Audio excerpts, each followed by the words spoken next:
Bismillahirrahmanirrahim. Alhamdulillahirabbil alamin. Allahumma shalli ala sayidina Muhammad wa ala ali sayidina Muhammad. Assalamualaikum warahmatullahi wabarakatuh. Alhamdulillah, puji syukur kehadirat Allah Subhanahu wa taala yang telah memberikan kita kesempatan dan kita masih bisa bersama di ruangan online ini. Meskipun dalam keadaan online, insyaallah kita akan maksimalkan. Salat dan salam tak lupa kita aturkan kehadiran junjungan Nabi Allah Muhammad sallallahu alaihi wasallam. Allahumma shalli ala sayyidina Muhammad wa ala sayyidina. Pada kesempatan kali ini, kami ingin mempresentasikan hasil kerja kelompok kami yang berjudulkan Psikologi Sosial di dalam Pendidikan. Namun sebelumnya, kami ingin meminta maaf terlebih dahulu karena kami adakan secara online. Dikarenakan himbauan dari fakultas untuk perkuliahan ini dilakukan secara online, maka kita adakan kerja tugas kami ini secara online juga. Kita lanjut membahas tentang apa itu psikologi sosial di dalam pendidikan. Kami terdiri dari 2 orang di dalam kelompok 8. Yang pertama saya sendiri, Muhammad Azhar Arif. Kemudian yang kedua ada rekan saya sendiri, Naufal Rizqullah Asad. Baik, sebelum melangkah lebih jauh lagi, penting kita mengetahui tentang apa sih itu yang dinamakan pendidikan. Jangan sampai kita seringkali mendengar kata pendidikan ini disebut, namun kita sendiri tidak tahu apa arti daripada pendidikan ini. Pendidikan ini adalah proses yang tidak hanya berfokus pada penguasaan materi pelajaran, tetapi juga pada pembentukan karakter seseorang, kepribadian, dan kemampuan sosial siswa. Di dalam lingkungan sekolah, siswa berinteraksi dengan guru, teman sebaya, dan berbagai aturan, serta norma sosial yang membentuk pola perilaku mereka. Namun teman-teman sekalian, kalau kita berbicara soal pendidikan, artinya kita tidak hanya sebatas pendidikan itu hanya berada di dalam sekolah atau di dalam kelas tok saja, tetapi pendidikan itu adalah proses panjang untuk membentuk kepribadian seseorang, mulai dari pengetahuannya, sikapnya, hingga kepribadiannya di dalamnya. Siswa belajar bukan cuma dari buku atau guru tok saja, tetapi juga dari pengalaman, interaksi, dan lingkungan sosialnya. Yang paling penting ini adalah lingkungan sosialnya. Misalnya, dari cara kita menghormati guru, cara kita bertanggung jawab tentang tugas yang diberikan guru-guru kepada kita, dan bekerja sama dengan teman. Semua ini membentuk karakter yang nantinya berguna di kehidupan nyata. Kemudian, selanjutnya, insya Allah akan diperjelas lagi, diperkokoh lagi oleh rekan kami. Kami persilahkan. Baik, apa itu psikologi sosial dalam pendidikan? Psikologi sosial dalam pendidikan membahas bagaimana perilaku belajar seseorang dipengaruhi oleh lingkungan sosialnya. Artinya, keberhasilan siswa bukan cuma ditentukan oleh kecerdasan individu, tapi juga oleh interaksi sosial di sekitarnya. Contohnya, kita lebih semangat belajar, dan guru yang perhatian juga bisa meningkatkan rasa percaya diri siswa. Jadi, suasana sosial yang positif di sekolah punya pengaruh besar terhadap motivasi dan aktif belajar siswa. Penyanyi dangdut Nasar kembali membantahkan kakak ipar Syahrini Lala Nurlela seakan memberikan jawaban bahwa dirinya sedang dengan King Nasar. Apa itu dinamika kelompok di kelas? Dinamika kelompok di kelas adalah proses interaksi yang terjadi di antara siswa dalam kegiatan belajar, secara individu maupun berkelompok. Dalam satu kelas terdapat perbedaan karakter, latar belakang, kemampuan akademik, serta gaya belajar yang dimiliki oleh siswa. Dalam setiap kelas, kita pasti menemukan siswa dengan karakter dan gaya belajar yang berbeda. Ada yang tidak diskusi, ada yang diam, ada yang cepat paham, dan ada juga yang butuh waktu lebih lama. Nah, bagaimana mereka berinteraksi satu sama lain nilai tersebut dinamika kelompok. Dinamika kelompok ini penting banget karena disitulah itu belajar cara pertama, hargai pendapat dan menyelesaikan masalah bersama. Dengan dinamika yang baik, suasana kelas jadi kompak dan baik. Faktor yang mempengaruhi dinamika kelompok itu tujuan pertama buat kelompok, banyak kerja kelompok juga. Kedua, komunikasi antar kelompok, cara memberi pendapat dan mendengarkan. Yang ketiga, norma kelompok atau aturan tidak tertulis seperti saling menghargai. Keempat, kelompokan, tingkat kerjasama dan rasa kebersamaan. Ada beberapa hal yang bisa mempengaruhi dinamika kelompok. Pertama, tiga kelompok. Kalau tujuannya jelas, kota kelompok jadi lebih mudah bersama. Kedua, itu komunikasi, yaitu bagaimana cara menyampaikan ide dan mendengarkan orang lain. Komunikasi yang terbuka bikin kelompok lebih sulit. Dan yang tadi ketiga, norma kelompok, yaitu aturan tidak tertulis seperti saling menghargai dan tidak mendominasi. Yang terakhir itu kesempatan. Makin tinggi rasa kebersamaan, makin baik pula kerjasama yang tertentu.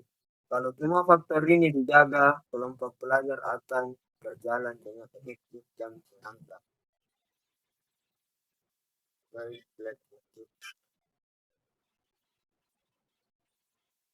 ini kayak baik. Pertama itu meningkatkan prestasi aktif siswa. Dinamika kelompok yang baik bisa menciptakan banyak hal positif, meningkatkan partisipasi aktif siswa dalam kegiatan belajar. Kedua itu menumbuhkan rasa empati dan toleransi. Karena kita belajar memahami perbedaan pendapat. Dan yang paling penting, hasil belajar pun akan meningkat karena setiap siswa merasa dilibatkan dan dihargai. Dengan kata lain, dinamika yang baik bukan cuma bikin tugas cepat selesai, tapi juga membantu pembentukan karakter sosial. Baik, dan pada Baik, kami akan melanjutkannya. Jadi, adapun hubungan guru serta murid di dalam interaksi sosial. Hubungan guru dan murid ini merupakan komponen fundamental dalam proses pendidikan. Guru tidak hanya berfungsi sebagai penyampai pengetahuan, tetapi juga guru ini sebagai fasilitator, pembimbing, teladan yang baik bagi siswa, motivator, dan banyak peran guru sebenarnya. Selain hubungan guru dengan antar teman, hubungan guru dengan antar murid ini sangatlah penting. Guru tidak hanya menyampaikan pelajaran tadi, tetapi juga sebagai pembimbing dan motivator. Kalau hubungan antara guru dan murid ini terjalin dengan sangat baik, siswa biasanya jadi lebih terbuka dan nyaman belajar. Sebaliknya, kalau komunikasinya kurang baik antara guru dengan murid, siswa bisa merasakan yang namanya ketakutan dan enggan berpendapat, enggan mengeluarkan suaranya. Jadi hubungan sosial di sekolah ini ibaratkan jembatan. Semakin kuat jembatannya, semakin lancar pula proses belajar. Adapun masalah yang sering terjadi pada masa sekarang ini adalah di dalam dunia pendidikan saat ini, kualitas hubungan antara guru dan siswa mengalami penurunan yang sangat drastis. Guru sering sekali kesulitan memahami kebutuhan emosional siswa, sementara siswa merasa kurang dihargai dan tidak memiliki kedekatan dengan guru. Penggunaan teknologi yang berlebihan juga menyebabkan interaksi langsung ini berkurang amat drastis. Hal ini dampaknya adalah rendahnya motivasi belajar, melemahnya nilai adab, serta kurang efektifnya penerapan kurikulum merdeka di sekolah kita. Sayangnya, Di dunia pendidikan saat ini, hubungan antara guru dan siswa penting karena mengalami penurunan kualitas ketika kita tidak memperhatikannya. Banyak guru yang sangat sibuk dengan administrasi atau beban kerjanya, sementara siswa sibuk dengan gadget, sibuk dengan game, sibuk dengan media sosial. Sedangkan guru tidak memperhatikan hal ini. Interaksi sosial ini langsung berkurang. Hubungan emosional antara guru dan siswa pun sangat renggang. Dampaknya motivasi belajar ini akan menurun. Adab dan sopan santun mulai luntur. Dan penerapan kurikulum ini jadi kurang maksimal sebenarnya. Kemudian teman-teman sekalian, kita bisa mengambil solusi daripada apa masalah yang terjadi pada hari ini. Untuk mengatasi hal yang tadi, guru perlu meningkatkan kompetensi sosial dan emosional agar mampu berkomunikasi secara empati dan membangun hubungan yang bermakna dengan siswa. Pendidikan juga perlu menanamkan kembali nilai-nilai adab, nilai-nilai etika, nilai-nilai spiritual yang paling penting agar hubungan guru dan murid ini menjadi lebih manusiawi dan berkarakter. Selain itu, penerapan model pembelajaran kolaboratif seperti project based learning dan problem based learning ini dapat memperkuat interaksi positif di kelas. Dukungan dari sekolah dan orang tua juga sangat jelas penting untuk menciptakan lingkungan belajar yang harmonis dan saling menghargai. Untuk memperbaiki kondisi tersebut, guru perlu mengembangkan kemampuan sosial dan emosionalnya. Guru sebaiknya berusaha lebih empati, lebih mendengarkan siswa, dan memahami kebutuhan mereka. Selain itu, sekolah juga perlu menanamkan kembali nilai-nilai etika, nilai-nilai adab, spiritual yang tadi yang sangat penting, agar hubungan antara mereka dan guru dan siswa lebih manusiawi.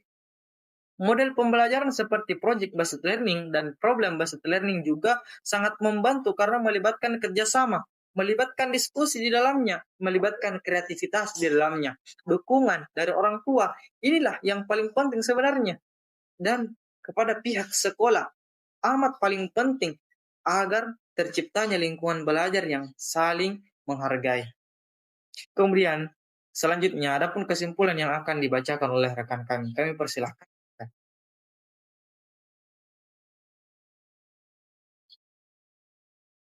Psikologi sosial dalam pendidikan menunjukkan bahwa proses belajar tidak hanya dipengaruhi oleh keamanan akademik, tetapi juga oleh hubungan dan interaksi sosial di lingkungan sekolah. Dinamika kelompok di kelas membantu siswa belajar bekerja sama, menghargai pendapat orang lain, dan menyelesaikan tugas secara bersama. Selain itu, hubungan guru dan murid sangat mempengaruhi kenyamanan serta motivasi belajar siswa. Ketika guru mampu bersikap terbuka, menghargai, dan memberi bimbingan yang baik, siswa akan merasa lebih percaya diri dan bersemangat mengikuti pembelajaran.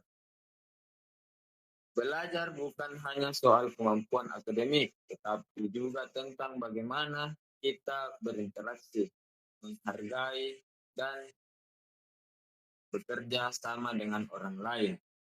Guru yang mampu berperan sebagai pembimbing dan teman belajar akan membuat siswa lebih nyaman dan semangat. Jadi, lingkungan sosial yang positif adalah kunci terciptanya proses belajar yang efektif dan menyenangkan. Ada pula saran. Yang pertama itu, guru disarankan untuk membangun komunikasi yang terbuka dengan siswa agar cipta suasana belajar yang nyaman dan penuh kepercayaan. Yang kedua, pengelolaan. Kelompok belajar perlu dilakukan secara seimbang sehingga setiap siswa mendapatkan kesempatan berperan dan tidak ada yang mendominasi maupun terpinggirkan.